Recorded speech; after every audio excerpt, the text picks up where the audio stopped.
ние во последните 10 дена од објава на еден медиум, да, сериозен, реномиран медиум, кој разгледува опции и од една дебата на една радикално десничарска телевизија, во Македонија успеавме да создадеме клима на параноја, клима на хистерија.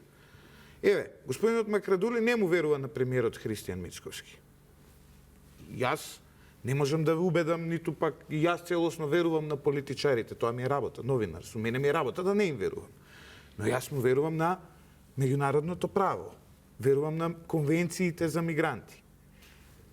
Фактички, доколку, дури и да има договор, иако од сите страни во моментов информациите се дека нема таков договор, дури и да има таков договор, тие луѓе кои се одбиени за азил во Велика Британија, се луѓе со човекови права. Тоа значи дека тоа се слободни луѓе и луѓе кои што никој не може да ги товари на вагон, на авион и било каде и да ги донесе во Македонија без тие тоа да го сакаат.